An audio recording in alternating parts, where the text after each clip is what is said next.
చెప్పండమ్మా. పేతురును చెరసాలలో వచ్చి విడిపించడానికి దేవుడు తన దూతను పంపించాడు. పేతురు దగ్గర సైనికులను పెట్టారు. పేతురు చెరసాల ముందు సైనికులను పెట్టారు, కాపలాదారులు పెట్టారు, తలుపులేసి సంఖ్యను బిగించి తాళాలు వేశారు. అంత పగడబందిగా చేసేసారండి. పేతురు పక్కన సైనికులు పెట్టారు, లోపల పేతురుకి సంఖ్యలు బిగించేశారు, కాళ్ళకి చేతులకి తలుపులు వేసేసారు, తలుపులకి తాళాలు వేశారు, తలుపులు కూడా కాపలాదారులు పెట్టారు, గేటు ముగ్గు కూడా కాపలాదారులు పెట్టారు. ఎంతమందిని పెట్టినా కానీ సంఘం చేసిన ప్రార్థన దేవుడు ఆలకించి తన దూతను పంపిస్తే దేవుని దూత కాపురి దూత వెళుతూ ఉంటుండగా ఆ సైనికులు కారణితులతో పడిపోయారు. కారణాలు పట్టుకున్న సైనికులు ఆ వెలుగు తట్టుకోలేక గొడవపడి నిద్ర పొందుతున్నారు, పడిపోయి. కత్తులు పట్టుకున్న సైనికులు మోచులు నిద్ర పొందుతున్నారు, పడిపోయి. తలుపు కాడ కాపలా ఉన్న సైనికులు కారణంలో పడిపోయారు. దేవదూత వెళుతూ ఉన్నారు, తాళాలు పగిలాయి, సంఖ్యలు పగిలాయి, తలుపులు తెరవబడ్డాయి. చూడండి, ప్రార్థన ద్వారా దేవుడు దూతను పంపిస్తే కార్యాలు జరుగుతున్నాయి. లోపలికి వెళ్ళిన తర్వాత పేతురు గారు చక్కగా నిద్రపోతూ ఉన్నారు. పేతురు లేపాడు, దేవదూత లేపాడు, కట్టాడు, లేపాడు. లేచి చూశాడు, దేవదూత కనపడుతున్నాడు. రా రా అన్నాడు. కళానుకుంటున్నారు పేతురు గారు. ఎవరుకున్నాడమ్మా? కళానుకుంటున్నారు. ఎందుకంటే కళాలు చూశాడుగా, తీసుకొచ్చారు, సంఖ్య వేశారు, తలుపు వేశారు, తాళాలు వేశారు, సైనికులు కాప పెట్టారు. కాబట్టి ఇదంతా కళానుకుంటున్నాడు. ఎందుకంటే తలుపులు తెరబడ్డాయి, ఇప్పుడు నడుచుకుంటూ వెళ్తున్నారు, సైనికులు పడిపోయి ఉన్నారు. ఎవరిని కావాలనుకుంటున్నాడు? పేతురు గారు తీసుకొచ్చాడు, దేవదూత తీసుకొచ్చాడు, రోడ్డు మీద నిలబెట్టాడు. నడిపించుకుంటానికి తీసుకొచ్చి రోడ్డు మీద నిలబెట్టి దేవదూత కాపాడుతూ అదృష్టుడైనప్పుడు చుట్టూ చూసుకున్నాడు. ఏంటి, సిమెంట్ రోడ్డు దగ్గర, తారు రోడ్డు దగ్గర రోడ్డు మీద ఉన్నాడండి, సంఖ్యలై లేవు. అప్పుడు అనుకున్నాడండి, దేవుడు గొప్ప కార్యం చేసినాడు, దేవుడు ఆత్మకార్యం చేశాడు. ఆయన భక్తుల యొక్క శ్రమను చూసి, ఆయన సేవకుని యొక్క ఇబ్బందులు చూసి దేవుడు తన దూతను పంపించి చెరసాలలో వచ్చి నన్ను విడిపించి తీసుకొచ్చాడని గమనించిన పేతురు ఒక ఆలోచనకు వచ్చాడు. ఎందుకంటే నా కొరకు ప్రార్థించే ఒక సంఘం ఉన్నది. దేవుడి స్తోత్రం. మరి మీరు ప్రార్థిస్తారా? అయ్యగారు వచ్చి ప్రార్థన పెడితేనే రాబో కష్టం అయ్యే. ఇక అయ్యగారు తీసుకెళ్ళి చెరసాలలో వేస్తే మీరు అమ్మో, మళ్ళీ కూడా తీసుకెళ్ళి చెరసాలలో వేస్తారు. అమ్మో అమ్మో, నువ్వు మౌనుడు, నేనే అమ్మమ్మ ఇంటికి ఉంటా, నువ్వు ఇంటికి ఉంటు అంటారు. అదేంటమ్మా అంటే అదంతే కాబట్టి నీకేం తెలియదు. అసలు అయ్యగారు తీసుకుపోయినా మనం ప్రార్థించి మనం కూడా తీసుకుపోతారు. చెరసాలు వేస్తారా వద్దు అని చెప్పుకుంటారు. మనం గారు అసలే కనపడదు. నేను ఎక్కడ వచ్చానండి, నేర్చుకుందండి, వారు రోజు జాగట్లేదండి, ఇలా అడగండి, ఇలా అడగండి. ఇక కనపడదు.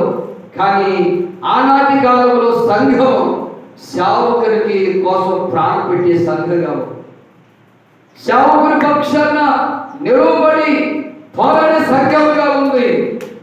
ఒక ఇంట్లో ప్రార్థన చేస్తున్నారు. పేతురు గారికి అర్థమైపోయింది, ఎంత గొప్ప కార్యం జరిగిందంటే నా కోసం ప్రాణం పెట్టే ఒక సంఘం ఉంది, నా కోసం ప్రార్థన చేసే ఒక సంఘం ఉంది. నడుచుకుంటూ మరి అవకాశం వచ్చిందని పారిపోలా, ఊరు పెట్టి పారిపోలా. ఎవరే ఊరు పెట్టి పారిపోతారు కొంతమంది. ఈ ఊరు నుండి ఏం జరిగిందో అని ఊరు పెట్టి పారిపోలేదు. కానీ నా కొరకు ప్రార్థించి ఒక కుటుంబం, ఒక సంఘం ఉంది అని అక్కడికి వచ్చారు. వస్తున్న వారు స్తోత్రాలు చెల్లిస్తున్నారు, స్తుతులు చెల్లిస్తున్నారు. ధూపం బాగా వేస్తున్నారు, మోకాళ్ళ మీదకి వచ్చిన వారు, కన్నీరు కార్చేవారు, ప్రార్థన చేసేవారు, చేస్తున్నారు. ఈ ప్రార్థన స్వరము పేతురు కనపడింది. అప్పుడు తెచ్చాడు, తలుపు తెచ్చాడు. ఎవరా తలుపు తలుపుతున్నారని ఒక చిన్న పాప పరిగెత్తుకుంటూ వచ్చింది. ఎవరు? నేనే. దేవుని స్తోత్రం.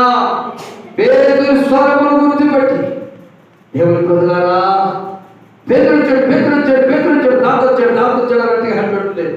అలా ఆయన ఎందుకు వస్తాడు? దేవుని ప్రజలారా, కానీ తలుపులు తీయగానే ఎవరున్నారు అక్కడ? దేవుడైన పేతురు. ప్రార్థన ఎంత గొప్ప కార్యం చేసిందో తెలుసా? ప్రార్థన సంఖ్యలను తెచ్చింది, ప్రార్థన తాళాలను పగలగొట్టింది, ప్రార్థన మూయబడిన తలుపులను తెరబట్టి చేసింది. అందుకే ఏమంటారు కదా, రండి మన కట్లు తెప్పుదాము. ఎందుకు? ఈ అన్ని జనులు ఏం చేస్తున్నారట? అల్లరి. మనమేమో మౌనం ఉండి ప్రార్థన చేసుకుంటుంటే ఏ దేవుడే గొప్ప దేవుడట, ఏ దేవుడు అద్భుతం చేసే దేవుడట, ఏ దేవుడే గొప్ప కార్యం చేసే దేవుడట అని ఏం చేస్తున్నారు? వారు బాగా తీసుకుని వచ్చి ఈనాడు చర్చిల్లో కలతలు నేర్పుతున్నారు, కలిపిలు నేర్పుతున్నారు, అల్లరి నేర్పుతున్నారు. అందుకే అన్య జనులు ఎలా అల్లరి నేర్పుతున్నారు? రెండవది, జనములు ఎలా వ్యర్థమైన దానిని తలంచుతున్నారు. ఈనాడు వ్యర్థము కానిది ఒకటి ఉందని అర్థం కావట్లేదు జనాలు. వ్యర్థమైన దానిని తలంచుతున్నారు. అదే చేద్దాం. వ్యర్థమైన దానిని అర్థమవుతుందా? వినండి, అర్థమవుతుందా? వ్యర్థమైన దానిని తలంచుతున్నారు. వ్యర్థం ఏంటి? వ్యర్థం చెప్పండి, ఏంటి వ్యర్థం? ఈ బొమ్మ నేను తయారు చేశా, ఈ బొమ్మ ఇక్కడ పెట్టా, ఈ బొమ్మను పూజేస్తే వ్యర్థమే. ఇది నోరు లేనిది, ఏమి లేదు, నోరు లేదు. ఆ వ్యర్థమైన దానిని తలంచుతున్నారు వీళ్ళు.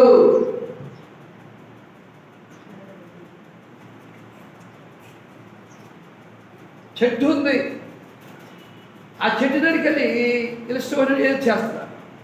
ఇలాంటి వ్యర్థమైన వాటిని ఆలోచిస్తున్నారు.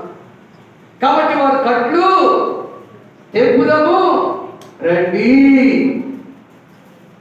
మీరు పోతే పోండి, మరి ఏమన్నా మీరు పోతుకోండి, మరి మాత్రం కాదు. నేను కొడుకు ఎక్కడొచ్చి వీపు పక్కన కొట్టించుకోను, నాకు అసలే పోయి చెప్పంటే సురుకు కాబట్టి ఇలాంటి వీరుకోటి ఉంటారు. కానీ ఆనాటి కాలంలో పేతురు గురించి సంఘం ప్రాణం పుట్టింది. పేతురు గురించి సంఘం నిలబడి ప్రార్థన చేసింది. ఆ ప్రార్థన దేవుడు ఆలకించి పరలోకమైన ఒక దూతను భూలోకానికి పంపించి మరి ఏదైతే అడిగారో, ఎవరి కొరకైతే ప్రార్థన చేశారో వారికి వారి అవసరం తీర్చడానికి తన దూతను పంపించి తీసుకొచ్చి అక్కడికే నడిపించాడు. పేతురు వాళ్ళు చూడగానే ఆశ్చర్యపోయారు. దేవునికి స్తోత్రం. కాబట్టి మనం ఐక్యతతో, విశ్వాసంతో దేవుని సన్నిధిలో ప్రార్థన చేయడానికి ఎవరు వచ్చినా రాకపోయినా నేను వెళ్ళాలని తీర్మానం నీలో ఉండాలి. ఎవరు వచ్చినా ఎవరు రాకపోయినా నేను వెళ్ళాలి, ఎవరు ఇచ్చినా ఇవ్వకపోయినా నేను ఇవ్వాలి, ఎవరు చేసినా చేయకపోయినా నేను చేయాలి ప్రార్థన అనే తీర్మానం, అనే ఉద్దేశం. 3 రోజులు కురిపిస్తా. ఏందమ్మా మందిరంలోకి ప్రార్థన చేసుకున్నారా అంటే 2 రోజులు కురిపిస్తారు, 3 రోజులు కురిపిస్తారు. మళ్ళీ అక్కడి నుంచి మురుగుపోదు. ఏమైపోతామా? 3 రోజులు వెళ్ళాలా, రోజు వెళ్ళాలా? ఇంటికాడ ఉంటే చక్కగా ముచ్చట్లు చేసుకోవచ్చు. ఇంటికాడ ఉంటే సాధారణ గారి ఉన్నాను లోక సంబంధమైన అలవాట్లకు గురి చేసేస్తాడు. అందుకే ఒంటరిగా మా మందిరంలోకి వెళ్ళిపోతే ఎవరితో ముచ్చటేరు? యేసయ్యతో మాట్లాడతావు, వాక్యం చదువుకుంటావు, నీకు నోటికొచ్చిన పాటలు స్వరమెత్తి పాడుకుంటావు, అంటే ప్రభుతో సహవాసం చేస్తావు. దేవుడికి స్తోత్రం. నీతో స్నేహం నాకెంతో మేలయ్యా, నీ సహవాసం నాకుంటే చాలయ్యా.